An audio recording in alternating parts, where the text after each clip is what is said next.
तो मकर राशि के जातकों, मकर लगन के जातकों, राहु की धनिष्ठा में एंट्री आपके कैरियर और फाइनेंसेस को एक मेजर पुश देने वाली है। राहु देखिए ना, एक छाया ग्रह है। राहु सबसे पहले रिजल्ट अपने नक्षत्र रूलर के ही देते हैं और धनिष्ठा नक्षत्र को रूल करते हैं मार्स, जो आपके केस में 4th और 11th हाउस को रूल करते हैं, कंट्रोल करते हैं। ये दोनों ही हाउस आपके फाइनेंसेस और मटेरियल पोजीशन के अराउंड रिवॉल्व करते हैं। यानी राहु अब आपको 2nd हाउस से 4th और 11th हाउस के भी रिजल्ट डिलीवर करेंगे। और ज्योतिष में जब भी 2nd, 4th और 11th का इंटरनल लिंक बनता है, वो मटेरियल पोजीशंस और वेल्थ के अराउंड अच्छे ही रिजल्ट देता है। राहु अब यहाँ पे आपकी भूख बढ़ाने वाले हैं, आपके डिजायर्स को इंक्रीज करने वाले हैं। और वैसे भी जुपिटर एक्सॉल्टेड चल रहे हैं आपके 7th हाउस से, तो पुरुषार्थ और पराक्रम करने के अराउंड वैसे भी आपका मनोबल बढ़ा हुआ है। तो सैटर्न भी जो है रेट्रोग्रेड है 3rd हाउस के ऊपर। तो देखिए, मेहनत तो आप कर रहे हैं, कोशिशें आप कर रहे हैं, प्रयास आपके पूरे ही जारी है। जैसे जैसे समय में आप आगे बढ़ेंगे ना, तो राहु आपको रिजल्ट भी देना शुरू करेंगे। कुछ बेहतरीन इन्वेस्टमेंट्स आप इस पीरियड के दौरान करने वाले हैं, जो आपको आपके फ्यूचर में बहुत अच्छा रिजल्ट देंगे। अब्रॉड मैटर्स के अराउंड भी आपको अच्छे ही रिजल्ट मिलने वाले हैं, क्योंकि राहु अब्रॉड को ही कंट्रोल करता है और 2nd हाउस इनकम का होता है। तो अब्रॉड से नए इनकम सोर्स बनेंगे। अगर आप ऑलरेडी अब्रॉड में हैं तो आपकी जो है कंडीशन और बेटर होने वाली है, प्रमोशन हो सकता है या आपके फाइनेंसेस इंक्रीज हो सकते हैं। सेम टाइम 2nd हाउस में राहु ना आपके जो वीजा के इश्यूज हैं उनको भी रिजॉल्व करेंगे, क्योंकि राहु अब 4th हाउस के रूलर के नक्षत्र में आ चुके हैं। और 4th हाउस का लेने देना हमारे रेसिडेंस से होता है। यानी कि अगर आप अपने देश बदलना चाहते हैं, अपना स्थान परिवर्तन करना चाहते हैं, तो उसमें राहु की धनिष्ठा की जर्नी आपको काफी सहयोग देने वाली है। अब वर्क स्पेस में क्या होगा, जो अब तक रेसिस्टेंस आप फेस कर रहे थे, सीनियर से जो आपको सपोर्ट नहीं मिलेगा, उसके अराउंड भी कुछ इंप्रूवमेंट तो देखिए यहाँ पे होगी। आपका ना इन्फ्लुएंस बढ़ने वाला है जिस भी एरिया में आप रह रहे हैं, जहां से भी आप ऑपरेट कर रहे हैं। राहु 2nd हाउस में क्या करेगा, आपकी वाणी में ना एक स्ट्रेंथ लेके आएगा, एक कमांड आपको वो देने वाला है। 2nd हाउस का बड़ा मेजर रोल होता है आपके कैरियर के ऊपर। लोग आपको कैसे देखते हैं, कैसे समझते हैं, उसमें 2nd हाउस बहुत इंपॉर्टेंट हाउस है, क्योंकि ये कम्युनिकेशन का हाउस है। आप कैसे खुद को एक्सप्रेस करते हैं, 2nd हाउस से ही देखा जाता है। अब यहाँ पे आप ये काम भी करने वाले हैं कि खुद को ट्रांसफॉर्म करने वाले हैं, एक नया लुक अपनाने वाले हैं, एक नई पर्सनैलिटी, एक नया डायमेंशन अपने ऊपर लेके आने वाले हैं। देखिए, क्योंकि राहु जब 2nd हाउस में चलेगा ना, तो ऑटोमेटिकली केतु 8th हाउस में आ जाता है, जो ट्रांसफॉर्मेशन का पीरियड होता है।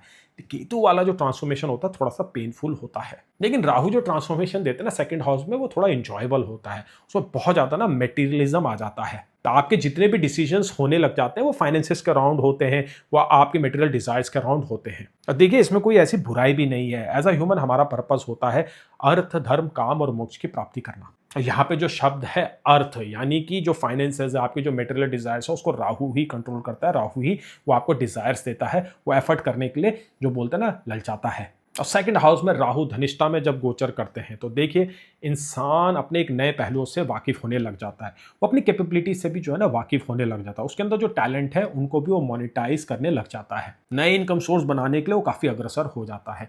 तो ये बहुत ही यूनिक मौका आप लोगों के पास अब आया है, इसको टोटली आपको यूटिलाइज करना है। देखिए, ये जो प्रिडिक्शंस है ना, जो मैं आपको इस वीडियो में बता रहा हूँ, ये 5 दिसंबर तक वैलिड रहेगी।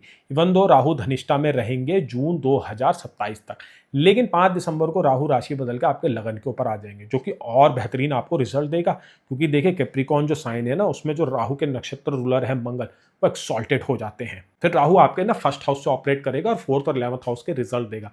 टोटल आपको कमांड वो देने वाला है। आपका अपने एनवायरनमेंट के ऊपर बहुत अच्छा कंट्रोल आ जाएगा। अब इस बारे में डिटेल में हम बाद में बात करेंगे जब ये ट्रांजिट होने वाला होगा, लेकिन अभी हम सिर्फ बात करने वाले हैं जब तक राहु आपके 2nd हाउस के ऊपर है, धनिष्ठा नक्षत्र में है और कुंभ राशि के ऊपर से वो गोचर कर रहे हैं। इस ट्रांजिट की एक खास बात यह है कि ये आपको ना दुनिया देखने का नजरिया बदलने वाला है। आपका जो अप्रोच है, जो पॉइंट ऑफ एंट्री है किसी भी सब्जेक्ट के ऊपर, किसी भी मैटर के ऊपर, उसको राहु चेंज करेगा। राहु यहाँ पे आपके परसेप्शन को चेंज करेगा। फाइनेंसेस को आप कैसे देखते थे अब तक, पैसे को कैसे देखते थे, आपकी जो साइकोलॉजी थी मनी के अराउंड, उन सबको राहु चेंज करेगा और बेहतर तरीके से करेगा। इवन तो राहु यहाँ पे आपको थोड़ा सा ग्रीडी बना देगा, थोड़ा सा मतलबी बना देगा, लेकिन देखिए, वो समय की ही डिमांड है। कुछ परिवर्तन आपके अंदर हो रहे हैं, कुछ चेंजेस आपके अंदर हो रहे हैं, तो उन चेंजेस को स्वीकार कीजिए, एम्ब्रेस कीजिए। और जुपिटर आपको 7th हाउस में एक्सॉल्टेड होकर पूरा सपोर्ट दे रहे हैं। जुपिटर आपके लिए बहुत ही मेजर और इंपॉर्टेंट प्लैनेट है, क्योंकि वो आपके 3rd हाउस ऑफ करेज को कंट्रोल करते हैं, रूल करते हैं। 12th हाउस को भी वो रूल करते हैं, जो ब्रॉड का होता है, माइंडसेट का होता है, स्लीप का होता है और आपके जो है ना एक्सपेंडिचर का होता है। और 3rd हाउस जहाँ पे गुरु की ही राशि उदय होती है, उसमें तो आपके लग्नेश राशि लॉर्ड सैटर्न जो है अभी रेट्रोग्रेड हो रखे हैं। तो बहुत कुछ आप लोगों के लिए ना अभी डेवलप हो रहा है। धीरे धीरे चीजें अनकवर होने लगेंगी और वो अनकवरिंग होगी सिर्फ राहु के द्वारा। सेकंड हाउस ना, अगर आप कालपुरुष की कुंडली में देखें, वो आइस का होता है, यानी कि वो परसेप्शन का होता है, वो हमारे जो सेंसेस होते हैं उसमें बड़ा इंपॉर्टेंट रोल प्ले करता है सेकंड हाउस। यानी कि राहु अब आपकी आंखें भी खोलने वाला है। कुछ ऐसी चीजें जो आपको अब तक नहीं दिखाई देती थी, वो मौके जो आपके सामने होते हुए भी आप उनको इग्नोर कर देते थे, राहु क्लियरली उनको विजिबल करने वाला है। आपको वो जो बोलते हैं ना एनर्जी देगा, वो करेज देगा कि आप उन मौकों को भुना भी सके। इसमें सैटर्न देखिए इंपॉर्टेंट रोल तो प्ले करेगा, क्योंकि थर्ड हाउस जो करेज होता है, जो एक्शन लेने की एबिलिटी जो होती है ना, वो देखिए उसके ऊपर सैटर्न अभी गोचर कर रहे हैं। लेकिन राहु देखिए छाया ग्रह है और वो सैटर्न की ही राशि में है, तो इनडायरेक्टली राहु भी आपको सैटर्न के रिजल्ट दे रहे हैं, और वो भी सेकंड हाउस के थ्रू। और सुनने में ये सारी बातें कॉम्प्लेक्स लग रही होंगी, लेकिन जरा इसको सोचिएगा, रिवाइंड कीजिएगा, कहीं पेपर पे लिखिएगा, डायग्राम बनाइएगा, तब आपको महसूस होगा कि अभी ट्रांजिट कितना आपके फेवर में है। यहाँ पे बस जरूरत है तो अवेयरनेस की, कि कैसे इन ट्रांजिट्स का मौका आप पूरी तरीके से उठा सके। इवन तो देखिए क्या महादशा चल रही है, क्या अंतरदशा चल रही है, कैसे आपके हॉरोस्कोप में प्लेसमेंट चल रहे हैं, वो तो देखिए बहुत कुछ मैटर करते हैं। अगर आपके सेकंड हाउस में कोई मैलेफिक प्लैनेट बैठा हुआ है और राहु उसको ऊपर से ट्रांजिट कर रहा है, तो वो तो दिक्कतें क्रिएट करता है। तो वहां पे अच्छे रिजल्ट पाने के लिए और डबल मेहनत करनी होती है और रेमेडीज करनी होती है। लेकिन देखिए मेरा ये मानना है, अगर यहाँ पे लाइफ की स्टेज में इन ट्रांजिट के दौरान अगर आप थोड़ी और अवेयरनेस लेके आते हैं, तो आपको अपने कंपटीटर को बहुत अच्छा एज मिलने वाला है। शायद ये ऐसा समय अभी चल रहा है जो आपके कैरेक्टर का एक नव निर्माण करेगा। देखिए आने वाले समय में अगले साल सैटर्न डेबिलिटेड हो रहे हैं, सभी के लिए हो रहे हैं, मेरे लिए, आपके लिए, आपके जो है कंपटीटर के लिए, आपके पड़ोसियों के लिए, आपके परिवारजनों के लिए। आप लोगों के केस में सैटर्न डेबिलिटेड हो जाएंगे फोर्थ हाउस में। फोर्थ हाउस से सैटर्न आपके लगन को भी देखेंगे। तो इन जनरल सैटर्न की डेबिलेशन की जर्नी ना इतनी ईजी नहीं होती है। आप लोग तो लगने से राशि लौटे तो प्रेशर तो क्रिएट होगा, तो उसके अराउंड अभी से आपको तैयारियां भी करनी है, और उसके लिए ये ट्रांजिट, ये समय, ये राहु का गोचर बहुत ज़्यादा सपोर्टिव है। पैसे को सेव कीजिए, पैसे को इन्वेस्ट कीजिए। ये वो समय है जिसमें आप अपनी वेल्थ को मल्टीप्लाई कर सकते हैं। अगर आगे कोई क्राइसिस भी आता है तो उसके लिए आप रेडी रह सकते हैं। इवन तो राहु की टेंडेंसी रहेगी नेचुरली आपको वेल्थ गेन कराने की और आपको वो फाइन अंडरस्टैंडिंग देने की फाइनेंसेस के अराउंड। तो फाइनेंसेस और कैरियर पे तो कुछ खास खतरा नहीं लग रहा है, चीज़ें बेटर ही रहे। मेजर जो नेगेटिविटी यहाँ पे हो सकती है वो आपके रिलेशनशिप के ऊपर हो सकती है। देखिए सेकंड हाउस ना 7th से 8th होता है, तो मैरिज में जो इश्यूज क्रिएट होते हैं उसमें second house important role play करता है। आपकी वाणी का भी होता है। तो करंटली बहुत लोगों के केस में जो कैप्रिकॉर्न साइन के जातक है, कैप्रिकॉर्न लगन के जातक है, उनको वाणी दोष भी हो रखा है, खासकर उन लोगों को जिनके सेकंड हाउस के ऊपर नेचुरल मैलेफिक प्लैनेट बैठे हुए हैं। अब देखिए राहु मंगल के नक्षत्र में आ जाएंगे, तो वॉइस में वो कमांड तो देते हैं, लेकिन साथ साथ कटाक्ष करने की भी जो है ना एक आदत दे देते हैं। और जो ये कटाक्ष करने की आदत है, ये आपके ना पर्सनल रिलेशनशिप बड़ा ही इशू क्रिएट कर देती है। इवन दोस्त जुपिटर आपके 7th हाउस में मैरिज के एरिया को अभी संभाल रहे हैं, लेकिन अक्टूबर के महीने में जुपिटर आपके 8th हाउस में आ जाएंगे और केतु के साथ कंजंक्ट हो जाएंगे। As a 12th house ruler, 3rd house ruler Jupiter जब 8th हाउस में आएंगे ना, तो मैरिज वाले इशूज क्रिएट होने लग जाएंगे आपकी लाइफ में। यहाँ पर राहु जो सेकंड हाउस में धनिष्ठा में चल रहे हैं ना, वो आपको कुछ भी हेल्प नहीं करने वाला है। वो रैदर क्या बोलते हैं ना कि आग में घी डालने वाले काम, वो काम करने वाला है। और ये बात याद रखिए, राहु ना कैटलिस्ट का काम करता है, वो हर चीज बढ़ा देता है। तो अगर किसी चीज की ग्रेविटी आपको 10 में से 6 नंबर की लग रही है, तो वो 8 की भी हो सकती है, बस आपको वो दिखाई नहीं देगी, समझ नहीं देगी। तो राहु इस प्रकार से ऑपरेट करता है। तो देखिए आपको क्या करना है, अपने स्पाउस के साथ बहुत अच्छे से बात करनी है, उसको समझने की भी कोशिश करनी है, खासकर अक्टूबर से लेकर दिसंबर के बीच में। अगर स्पाउस कोई कंप्लेंट करता है हेल्थ के अराउंड या कैरियर में कोई उनको इश्यूज हो रहे हैं, तो उन बातों को समझिए, डॉक्टर पे दिखाइए, उनकी बातों को समझ के चीज़ों को रिजॉल्व करने की कोशिश कीजिएगा। अब देखिए कैरियर तो आपका बढ़ने वाला है, फाइनेंसेस आपके बेटर होने वाले हैं, तो देखिए आप तो खुद में बिजी होने जा रहे हैं। तो कितना टाइम मैनेजमेंट आप करने वाले हैं, ये तो आपके हाथ में होने वाला है। और कुछ केसेस में तो ऐसा है कि आप टाइम भी देंगे, बात भी सुनेंगे, सारी कोशिशें करेंगे, लेकिन स्पाउस फिर भी कंप्लेंट करने वाला है। कुछ चीज़ें जो होते हैं ना नियति में लिखी होती है, वो हमें भोगनी ही होती है। हम सिर्फ एक चीज़ कर सकते हैं कि बिना जजमेंट किए हुए उसको ऑब्जर्व कर सकते हैं, ताकि वो हमारे व्यवहार और कैरेक्टर और आइडेंटिटी के ऊपर कोई नेगेटिव इंपैक्ट ना डाले। हमारा रिलेशनशिप हमारे स्पाउस के साथ बना रहे, उसके लिए आपको थोड़ा सा नॉन जजमेंटल यहाँ पे होने की जरूरत होगी। तो ये प्रिकॉशंस तो आपके देखिए जो है रिलेशनशिप के अराउंड होने जा रहे हैं। अब देखिए बात करते हैं आपके हेल्थ की। सेकंड हाउस ना मारक हाउस होता है। सेकंड हाउस आपके खाने पीने की आदतों को भी दिखाता है। सेकंड हाउस जनरली जब राहु उस पर ट्रांजिट कर रहा है, धनिष्ठा नक्षत्र में आया है, उन लोगों के लिए चैलेंजिंग होता है जो किसी एडिक्शन से सफर कर रहे हैं, जो अपनी हैबिट में चेंज लाना चाहते हैं। राहु यहाँ पे बड़ी दिक्कतें देता है, टेम्पटेशन दे देता है आपको ना, बड़ा हाई फाई लाइफस्टाइल दे देता है, फास्ट चीज़ें होने लगती है। आप अपनी हेल्थ को जनरली इग्नोर ही करते हैं, इंपल्सिव भी आप हो जाते हैं, इंपल्सिव बाइंग करते हैं, इंपल्सिव जो है डूम स्क्रॉलिंग करने लग जाते हैं, इंपल्सिव जो है चीज़ों को खाना पीना शुरू कर देते हैं। तो यहाँ पे देखिए राहु काफ़ी स्ट्रगल क्रिएट कर सकता है।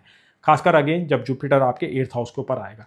अभी तो जुपिटर एक्सॉल्टेड है, आप लोगों को काफ़ी प्रोटेक्शन दे रखी है, स्टेबिलिटी उन्होंने दे रखी है, एक विजडम उन्होंने दे रखा है। वो बोलते हैं ना, वो विल पावर आपको दे रखी है, वो समझ आपको दे रखी है। लेकिन जब जुपिटर 8th हाउस में आएंगे अक्टूबर के महीने में, तो बहुत कुछ चीज़ें बदलेंगी, एकदम से आपको नेगेटिविटी महसूस होने लग जाएगी। राहु अगेन यहाँ पे आग में घी डालने वाला काम करेगा। तो अभी से इन बातों को समझ लीजिए, इन प्रेडिक्शन को समझ लीजिए कि आने वाले समय में आपके कुछ पर्सनल स्ट्रगल्स पड़ेंगे। आपके मेंटल हेल्थ के राउंड हो सकते हैं, आपके व्यवहार के राउंड हो सकते हैं, बाद में आपको गुस्सा भी आने लगेगा। और बहुत से लोग तो ये भी कहेंगे कि आप पहले से बदल चुके हैं और घमंडी भी हो चुके हैं। आपको बोलते हैं ना, एक पावर का नशा भी होने लग गया है, क्योंकि राहु 2nd हाउस में आपके जो है ना फाइनेंसेस को बेटर करेगा, आपके ड्रेसिंग सेंस को बेटर करेगा, एक नया ऑरा क्रिएट करेगा। पर बहुत से लोगों को ये चीज़ समझने नहीं आएगी। लोग आपके ऊपर लेबल लगाना शुरू कर देंगे, जी ये तो ऐसे पैसे कमाता है, इसने तो ये किया था, उसने तो वो किया था, जो आपको खुद में काफ़ी इरिटेट करने वाली है। तो थोड़ा चैलेंजिंग है राहु का ये गोचर, आपके पर्सनल रिलेशनशिप के अराउंड और आसपास लोग आपको कैसे देखते हैं उसके अराउंड। तो मेरी यहाँ पे ये फाइनल राय रहेगी कि आप अपना काम कीजिए, खुद में मगन रहिए, कोई भी जजमेंट मत कीजिए। लोगों को जो सोचना है उनको सोचने दीजिए, आप बस बिजी हो जाइए। राहु 2nd हाउस में यही डिमांड करने जा रहा है। आने वाले समय में राहु आपके लगन में ही आ रहा है, तो आपको क्या है ना, खुद की एक दुनिया बसानी होगी, खुद के ऊपर फोकस करना होगा। दुनिया चाहे कुछ भी कहे, कुछ भी आपसे बारे में बात करे, लोग कितना भी आपके अगेंस्ट प्लॉट करें, वैसे भी उनको कोई सक्सेस नहीं मिलेगी। हाँ देखिए, राहु 2nd से ना अभी आपके ना 6th हाउस को भी देख रहे हैं। 6th हाउस एनिमीज का होता है, वर्क स्पेस के इशूज़ का होता है। तो अगर आपको वर्क स्पेस में अब तक कोई इशूज़ हो रहे थे, तो वो कुछ समय के लिए हाईलाइट होंगे, लेकिन आप उनके ऊपर विजय भी पाएंगे, अपने दुश्मनों को डोमिनेट भी कर पाएंगे। तो इसके लिए आप रेडी रहिएगा कि कुछ नई परिस्थितियां, कुछ नए चैलेंजेस आपके कॉम्पिटिटर, आपके एनिमीज वर्क स्पेस में खड़े करने वाले हैं। लेकिन अंततः विजय आप ही की होगी। इन दी एंड आप ही जीत हासिल करने वाले, दुश्मनों को डोमिनेट करने वाले हैं। रेमेडीज के अराउंड आप ये कर सकते हैं कि दुर्गा देवी का, या फिर बोलते हैं महादेवी का एक रूप है रक्तदंतिका, उनकी आप पूजा कर सकते हैं, उन पर ध्यान कर सकते हैं। दुर्गा सप्तशती का भी पाठ कर सकते हैं, दुर्गा देवी कवच का भी आप पाठ कर सकते हैं। आप लोगों के लिए अभी बहुत जरूरी है। अब कुछ दिनों में बहुत ही इंपॉर्टेंट और मेजर ट्रांजिट होने जा रहा है। जुपिटर आने जा रहे हैं अश्लेषा नक्षत्र में, जिनको रूल करते हैं मरकरी। मरकरी आपके लिए बेनिफिक प्लैनेट है। उन प्रेडिक्शंस में बहुत ही इंपॉर्टेंट बातें बताई जाएगी, जिनको आपको समझने की जरूरत होगी। चैनल को सब्सक्राइब कीजिए, वीडियो को लाइक कीजिए, ताकि ये इंपॉर्टेंट अपडेट आपको फ्यूचर में मिलते रहे। तो मैं आशा करता हूँ कि राहु का धनिष्ठा नक्षत्र की जर्नी आप लोगों को अच्छे रिजल्ट दे। 2nd हाउस से 4th और 11th का जो ये डीप कनेक्शन बना, इंटरलिंकिंग हुई है, ये आपके फाइनेंसेस को इंक्रीज करे, आपके मटेरियल डिजायर्स भी ये पूरी करे। दिवाली का समय आ रहा है, आप कोई गाड़ी खरीद सके या घर के ऊपर बहुत अच्छा मेकओवर कर सके, ऐसी मैं आप लोगों के लिए आशा करता हूँ। तो चलिए अब आगे बढ़ते हैं, जानते हैं अगली राशि का हाल, जो कि है कुंभ राशि।